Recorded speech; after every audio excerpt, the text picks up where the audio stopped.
വിശ്വാസനായകന പൂർത്തി വരുത്തുന്നിൻ യേശുവിങ്കൽ വചനപാത വചനപാത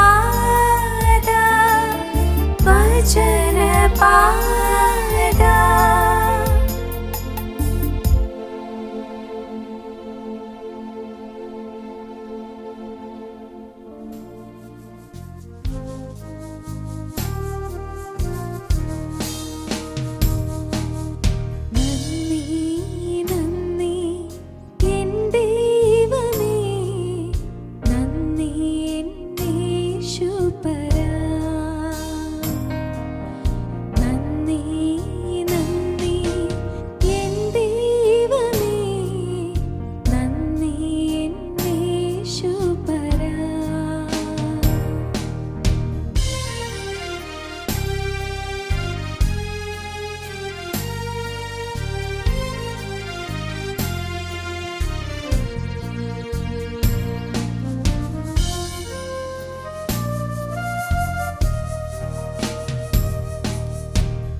ദൈവ തിരുനാമത്തിന് മഹത്വമുണ്ടാകട്ടെ.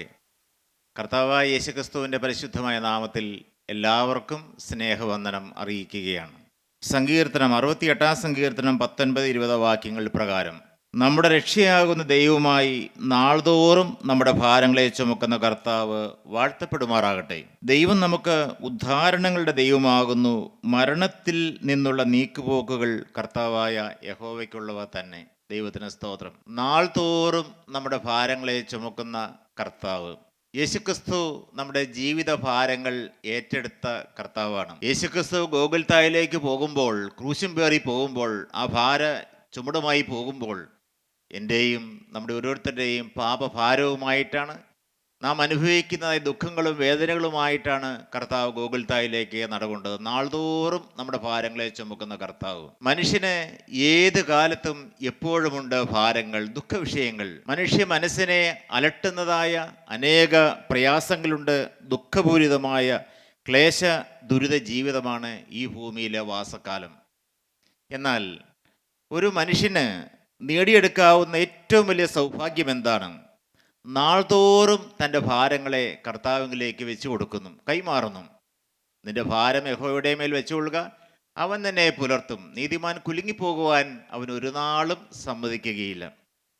ദിനം തോറും നമ്മുടെ ഭാരങ്ങൾ, നമ്മുടെ ആകുലങ്ങൾ ഇല്ലേ, നമുക്കുമില്ലേ അനേക ദുഃഖങ്ങൾ, ഭാരവിഷയങ്ങൾ.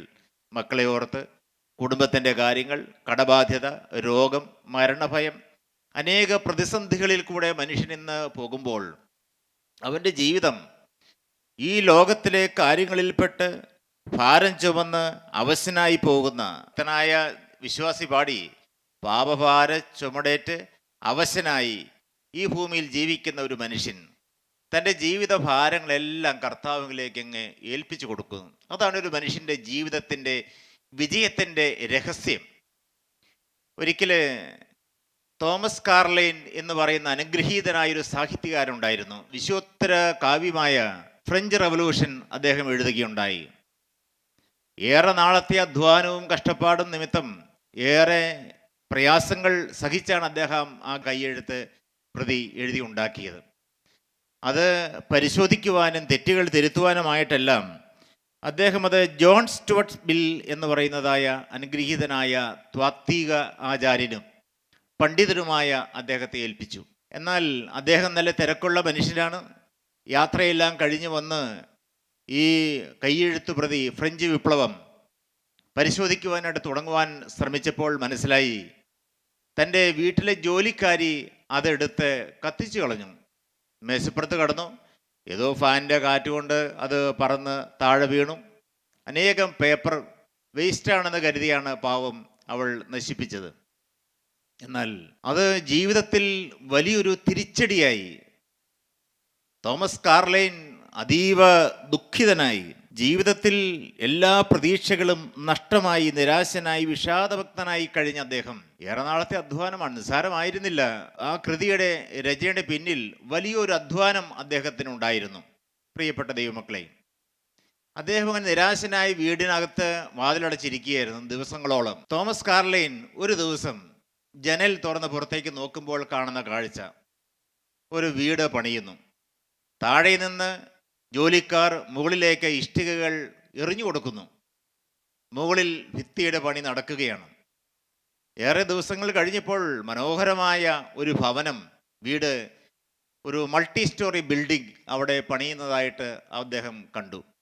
അദ്ദേഹത്തിൻ്റെ ജീവിതത്തിലെ നിരാശ മാറി ഒരു പുതിയ പ്രത്യാശ അദ്ദേഹത്തിന് ലഭിക്കുകയുണ്ടായി. പ്രതികൂല സാഹചര്യങ്ങളെ അതിജീവിക്കണം, സാഹചര്യത്തിൻ്റെ അടിമയാകുവാൻ ഞാൻ അനുവദിക്കുകയില്ല, മഹത്വപൂർണമായ ഒരനുഭവത്തിലേക്ക് സ്വർഗത്തിലെ ദൈവം എന്നെ നടത്തും എന്നുള്ളതായി വിശ്വാസത്തോടെ അദ്ദേഹം മുന്നേറി വീണ്ടും എഴുത്താരംഭിച്ചു. അദ്ദേഹം നഷ്ടപ്പെട്ടു പോയ ആ കൃതിക്ക് ഏറ്റവും അതിനേക്കാൾ മനോഹരമായ ഒരു കൃതി ഫ്രഞ്ച് റവല്യൂഷൻ എഴുതി പൂർത്തിയാക്കുകയുണ്ടായി. പ്രിയപ്പെട്ട ദൈവമക്കളെ, പരാജയവും നിരാശയും നിഷ്ക്രിയത്വവും നമ്മെ നിരാശയിലേക്ക് തള്ളിവിടുമ്പോൾ നാം ഓരോരുത്തരും ക്രൂശിലേക്ക് നോക്കുമ്പോൾ ജയശാലികളായി നമുക്ക് ഈ ഭൂമിയിൽ ജീവിക്കാനായിട്ട് കഴിയും.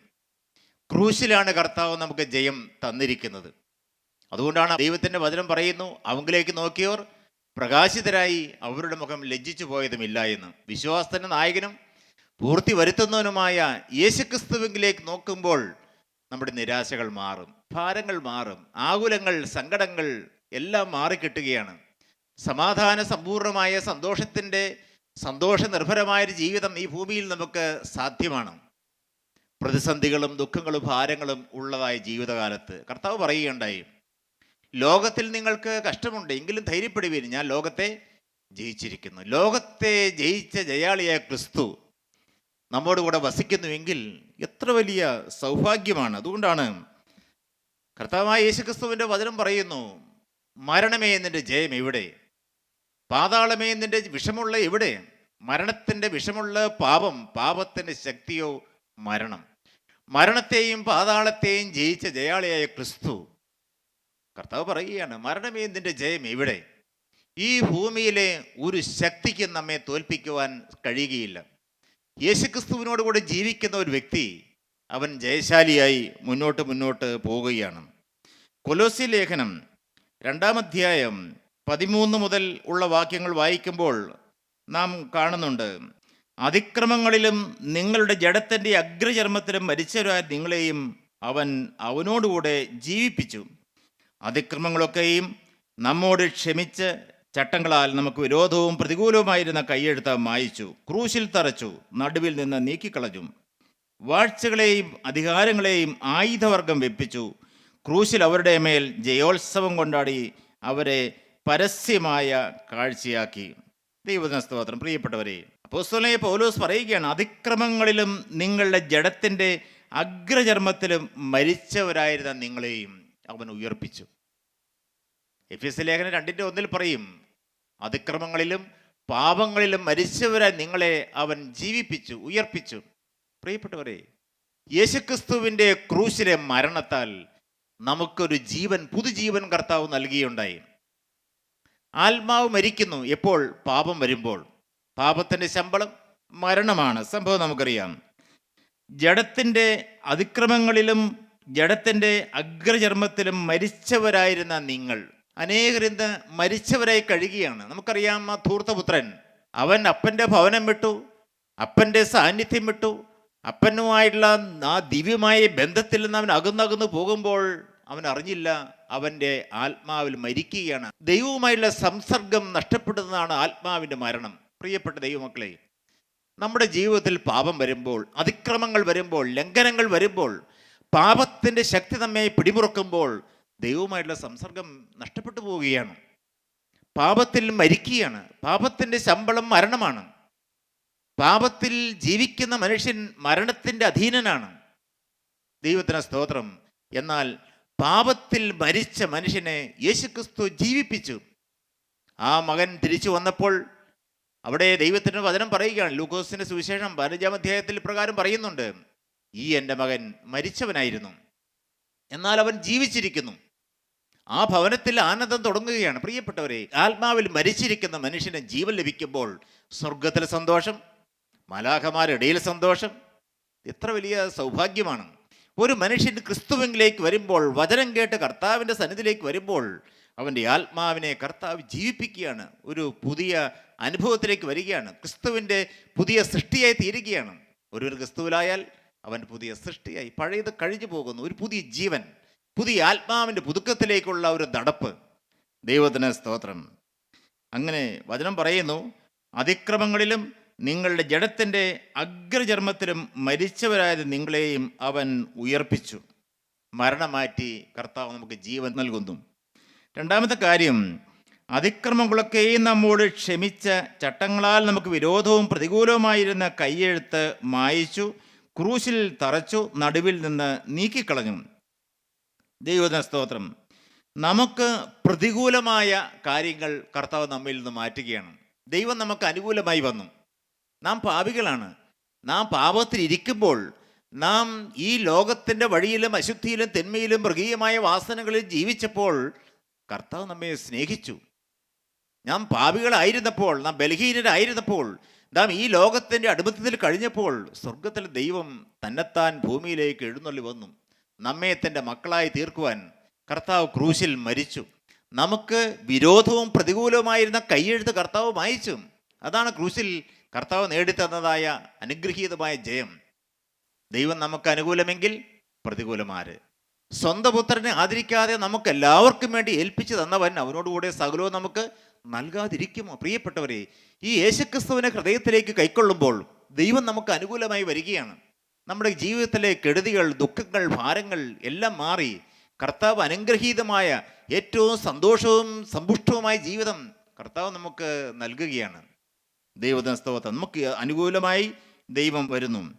പ്രതികൂലമായ എല്ലാ കൈയെഴുത്തും കർത്താവ് മായ്ച്ചു കളയുന്നു. ദൈവം നമുക്ക് അനുകൂലമായി.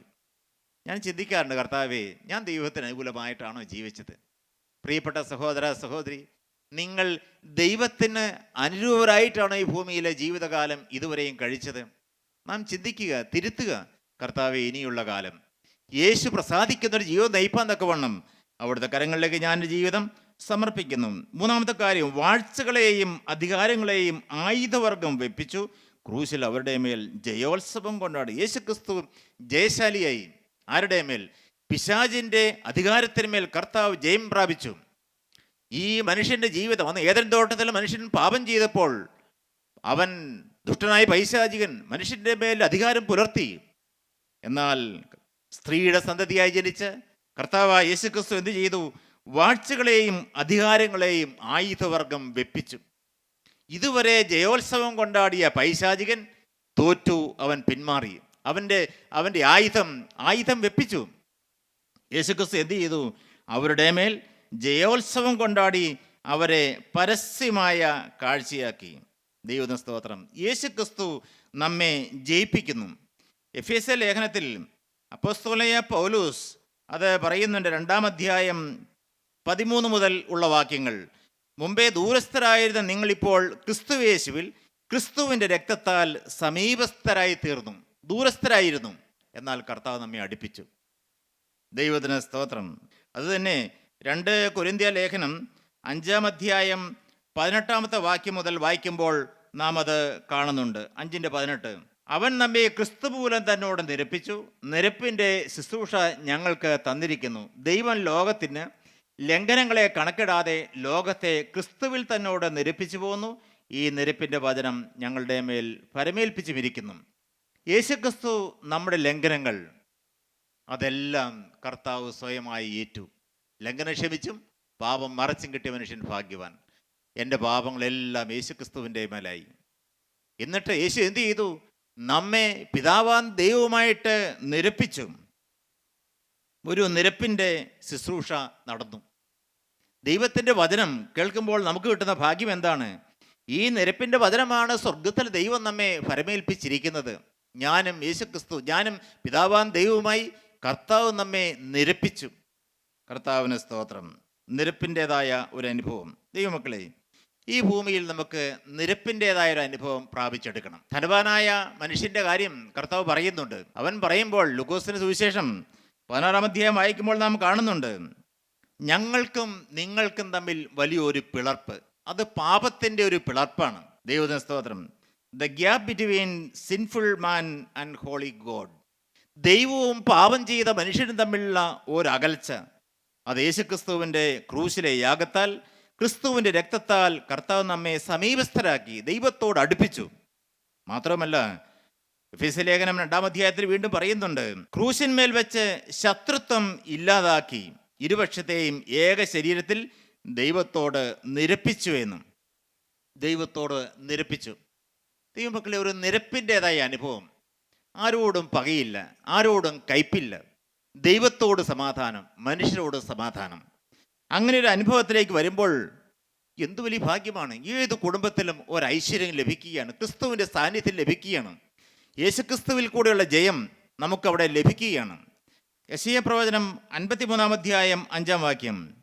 എന്നാൽ അവൻ നമ്മുടെ അതിക്രമങ്ങൾ നിമിത്തം മുറിവേറ്റും അകൃത്യങ്ങൾ നിമിത്തം തകർന്നുമിരിക്കുന്നു. നമ്മുടെ സമാധാനത്തിനായുള്ള ശിക്ഷ അവൻ്റെ മേലായി, അവൻ്റെ അടിപ്പിണരുകളാൽ നമുക്ക് സൗഖ്യം വന്നുമിരിക്കുന്നു. പ്രിയപ്പെട്ടവരെ, യേശുക്രിസ്തുവിൻ്റെ തിരക്തത്താൽ കർത്താവ് നമ്മെ വിലയ്ക്ക് വാങ്ങി, നമ്മെ കർത്താവ് തന്നെ സ്വന്തമാക്കി തീർത്തു.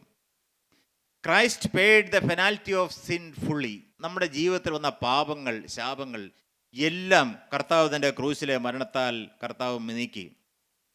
ഗെത്സമനെ തോട്ടത്തിൽ വെച്ച് നമുക്കറിയാം, പിതാവേ, ഈ പാനപാത്രം എങ്കിൽ നീക്കണമേ എന്ന് കർത്താവ് പ്രാർത്ഥിക്കുകയുണ്ട്. ഈ പാപമാകുന്ന വലിയ ഭാരം.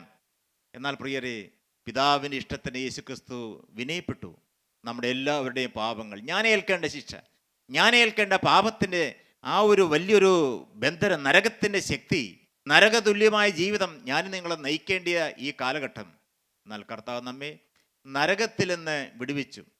യേശുക്രിസ്തുവിൻ്റെ ക്രൂശിലെ യാഗത്താൽ നമ്മുടെ പാപം മാറ്റി, നമ്മുടെ ശാപം മാറ്റി, നമ്മെ കർത്താവ് നിത്യ സ്വർഗത്തിൻ്റെ അവകാശികളാക്കി കർത്താവ് തീർത്തു. ദൈവത്തിന് സ്തോത്രം. ദൈവനാമം മഹത്വപ്പെടുവാണ്ടിയാകട്ടെ. അതുകൊണ്ടാണ് ഗലാത്യ ലേഖനത്തിൽ അപ്പോസ്തലൻ പറയുന്നുണ്ട്, മരത്തിന്മേൽ തൂങ്ങുന്നവനെല്ലാം ശപിക്കപ്പെട്ടവനെന്ന് എഴുതിയിരിക്കുന്ന പോലെ ക്രിസ്തു നമുക്ക് വേണ്ടി ശാപമായി തീർന്നു. ദൈവത്തിന് സ്തോത്രം.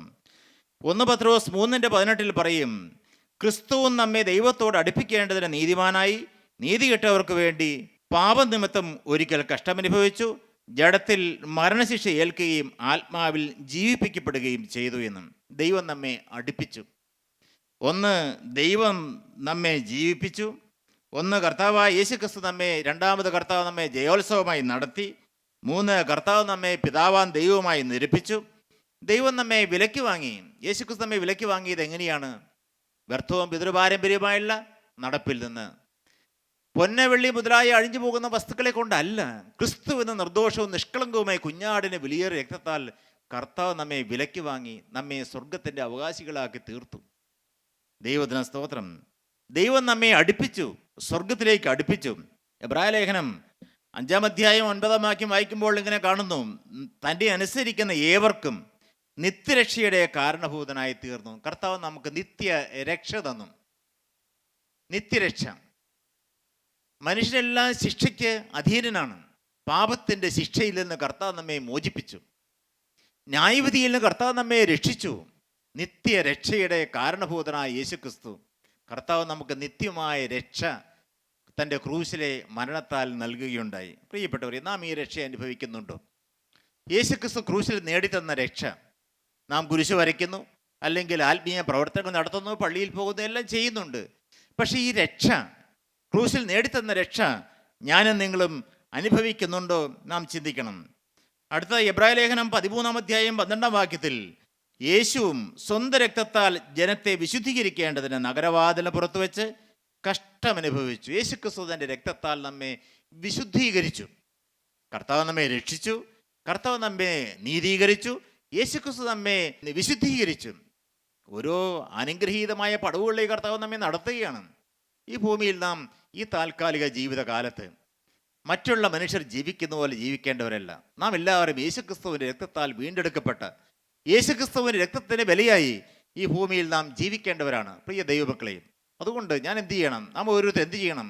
നാം ഈ ഭൂമിയിൽ ക്രിസ്തുവിൻ്റെ രക്തത്തിൻ്റെ വിലയായി അതിനനുസരിച്ച് നാം ജീവിക്കണം, വിശുദ്ധരായി തീരണം. യേശുക്രിസ്തു നമ്മെ രക്ഷിച്ചു, നമ്മുടെ മരണം കർത്താവ് മാറ്റി, കർത്താവ് തൻ്റെ രക്തത്താൽ നമ്മെ വിലയ്ക്ക് വാങ്ങി, ദൈവത്തോട് നമ്മെ നിരപ്പിച്ചു, ദൈവത്തോട് നമ്മെ അടുപ്പിച്ചു. അതുകൊണ്ട് നാം ഓരോരുത്തരും പിതാവാൻ ദൈവത്തോട് ചേർന്ന്, ജീവനുള്ള ദൈവത്തോട് ചേർന്ന് ഈ ഭൂമിയിൽ ജീവിക്കണം. ദൈവത്തിൻ്റെ ആലയമായിട്ട് നാം ഭൂമിയിൽ ജീവിക്കണം. ഇബ്രായലേഖനം 2-ാം അധ്യായം 10-ാം വാക്യം ഇങ്ങനെ പറയുന്നു, ദൈവം അനേകം പുത്രന്മാരെ തേജസ്സിലേക്ക് നടത്തിയെന്ന്. അനേകം പുത്രന്മാരെ. കർത്താവ് നമ്മെ രക്ഷിച്ചു, കർത്താവ് നമ്മെ നീതീകരിച്ചു, കർത്താവ് നമ്മെ വിശുദ്ധീകരിച്ചു, കർത്താവ് നമ്മെ തേജസ്സിലേക്ക് നയിക്കുകയാണ്. അവൻ മുന്നറിഞ്ഞവരെ വിളിച്ചും വിളിച്ചവരെ നീതീകരിച്ചും നീതീകരിച്ചവരെ തേജസ്കരിച്ചുമിരിക്കുന്നു. ഒരു തേജസ്സിലേക്ക് കർത്താവ് നമ്മെ നടത്തുകയാണ്, സ്വർഗീയ തേജസ്സിലേക്ക്, സ്വർഗീയ മഹത്വ രാജ്യത്തിലേക്ക് കർത്താവ് നമ്മെ ദിനംതോറും നയിക്കുകയാണ്. ഗ്ലോബൽ ഗോസ്പൽ ഫെലോഷിപ്പിൽ വന്ന് വചനം കേൾക്കുന്ന ഓരോരുത്തർക്കും ഈ ഭാഗ്യകരമായ അനുഭവമാണ് ലഭിച്ചുകൊണ്ടിരിക്കുന്നത്.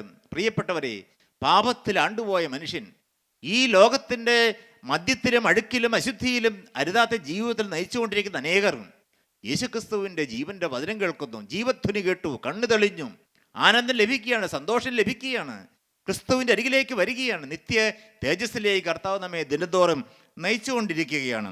അനേകം പുത്രന്മാരെ കർത്താവ് തേജസ്സിലേക്ക് നയിക്കുന്നു. എബ്രായ ലേഖനം 10:19 പറയും, യേശു തൻ്റെ ദേഹമെന്ന തിരശ്ശീലയിൽ കൂടി നമുക്ക് പ്രതിഷ്ഠിച്ച ജീവനുള്ള പുതുവഴിയായി തൻ്റെ രക്തത്താൽ വിശുദ്ധ മന്ദിരത്തിലേക്കുള്ള പ്രവേശനത്തിന് ധൈര്യം നൽകിയെന്ന്. പ്രിയപ്പെട്ടവരെ, യേശുക്രിസ്തുവിൻ്റെ ക്രൂശിലെ മരണത്താൽ open the access to God, ദൈവത്തോടുള്ള ബന്ധത്തിലേക്ക് നമ്മെ നയിക്കുകയാണ്. സ്വർഗത്തിലേക്കുള്ള വാതിൽ കർത്താവ് തുറക്കുകയാണ് ഉണ്ടായത്.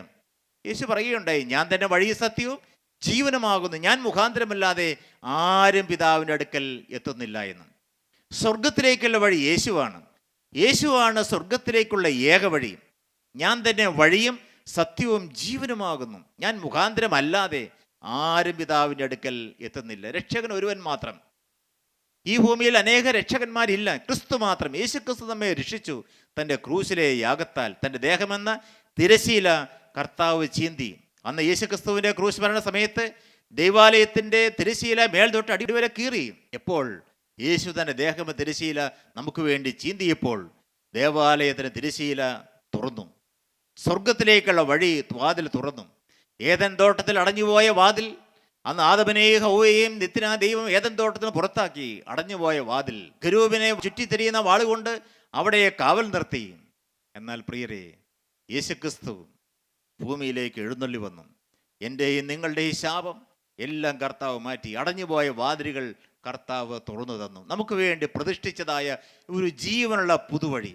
പ്രിയപ്പെട്ട ദൈവമക്കളെ, ഈ പുതിയ വഴിയിൽ കൂടെ ജീവിക്കാൻ തുടങ്ങുമ്പോൾ കർത്താവ് നമ്മെ ജയിപ്പിക്കുകയാണ്. നമ്മുടെ ജീവിതത്തിലെ ഭാരങ്ങൾ മാറുന്നു, ഈ ലോകത്തിലെ ആകുലങ്ങൾ മാറുന്നു, സങ്കടങ്ങൾ മാറുന്നു, എല്ലാം കർത്താവ് മാറ്റിത്തരികയാണ്.